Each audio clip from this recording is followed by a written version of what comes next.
लेकर आए थे और क्या लेकर जाओगे। आत्मा ना जन्म लेती है और ना ही आत्मा की कभी मृत्यु होती है।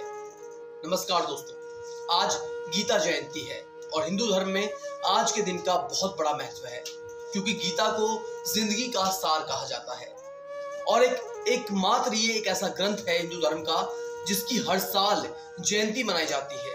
वजह यह है कि इस ग्रंथ के ऊपर हमारी पूरी जिंदगी आधारित है।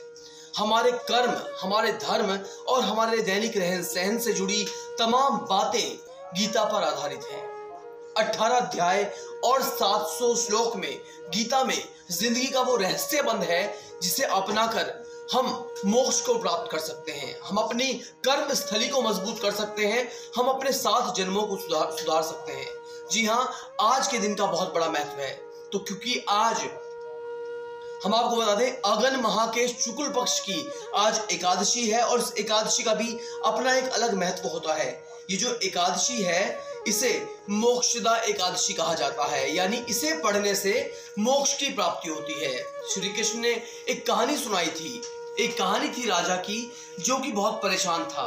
उसके सपनों में उसके पितरों ने उसे आगाह किया था कि वो उन्हें मोक्ष दिलाए, जिसके बाद राजा ने मोक्षदा एकादशी का व्रत किया था और उस व्रत का महत्व अपने पूर्वजों के, अपने पितरों के मोक्ष के लिए दे दिया था और जिसके बाद उसके पितरों को मोक्ष की प्राप्ति हुई है। तो तब से इस एकादशी को मोक्षदा एकादशी कहा जाता है और आज भी ये रीत ऐसी ही चली आ रही है।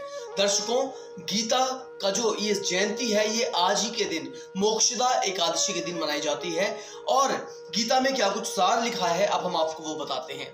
कुल 18 अध्याय और सिर्फ 700 श्लोक हैं जो हमारे जन्म से लेकर हमारे मरण तक और मोक्ष देने तक की सारी चीजें हमें बताते हैं।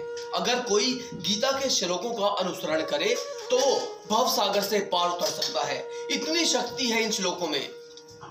जी हाँ, श्री कृष्ण ने अर्जुन को महाभारत युद्ध के दौरान ये उपदेश दिया था जिसे गीता का उपदेश कहा जाता है, क्योंकि उस वक्त अर्जुन बहुत परेशान थे।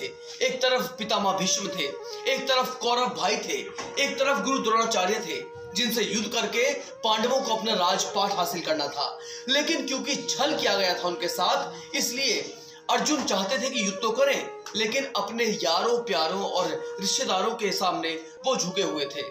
वो नहीं चाहते थे कि जीत का रास्ता इनकी मौत से होकर निकले। तब श्री कृष्ण ने युद्ध के मैदान में अर्जुन को यह पाठ सिखाया था कि हमेशा अपने धर्म के लिए जियो। धर्म के रास्ते में अगर कोई भी अड़चन बन के खड़ा हो तो उसे रास्ते से हटा दो। जिसके बाद इन श्लोकों को गांठ मारकर अर्जुन ने युद्ध जीता और इसमें बड़ी सफलता हासिल की। खैर, कहते हैं कि जीवन जीने, धर्म का पालन करने और कर्म के महत्व को समझने के लिए गीता का बड़ा योगदान है। गीता के उपदेशों को पढ़ना, सुनना और बताए गए रास्ते पर चलना आपको मोक्ष की तरफ लेकर जाता है।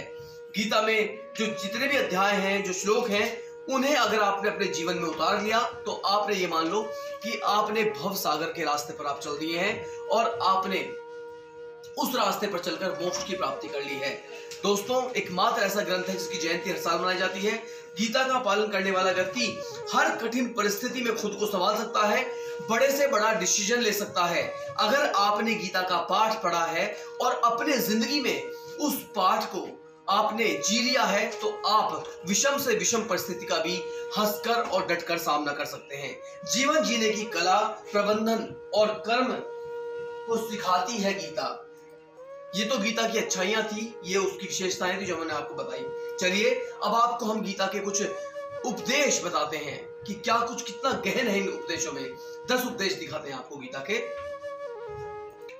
जहां भगवान है वही ऐश्वर्य है, वही विजय है और वही अलौकिक शक्तियां हमेशा विराजमान रहती हैं। भगवान सबके हृदय में विराजमान रहते हैं और उन्हीं में से एक स्मृति और तथा विस्मृति आती है। भगवान को जानने के लिए एकमात्र साधन है भक्ति। अगर आपको भगवान से हासिल करना है तो आपको भक्ति के रास्ते पर चलना पड़ेगा। अंत समय में जो जिस भाव से स्मरण करता है उसी भाव में वो प्राप्त हो जाता है। यानी अगर आपकी मौत नजदीक है तो आपको हमेशा अच्छे कर्म के बारे में सोचना चाहिए, अच्छी तरह की अपनी विचारधाराएं करनी चाहिए।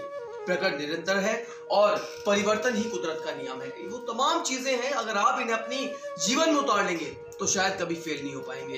ये जीवन जीने का एक रहस्य है जो हमेशा सफलता की तरफ आगे बढ़ता है। तो दर्शकों, इंडिया न्यूज के परिवार की तरफ से आप सभी को एक बार फिर गीता जयंती की बहुत बहुत शुभकामनाएं। अगर आपको ये वीडियो अच्छी लगी तो इसे अपने दोस्तों में जरूर शेयर करें ताकि उन तक भी ज्ञान की ये बातें पहुंच सके। साथ ही साथ आप इस वीडियो को लाइक करें, शेयर करें और हमारा चैनल इंडिया न्यूज जरूर सब्सक्राइब करें। धन्यवाद दोस्तों।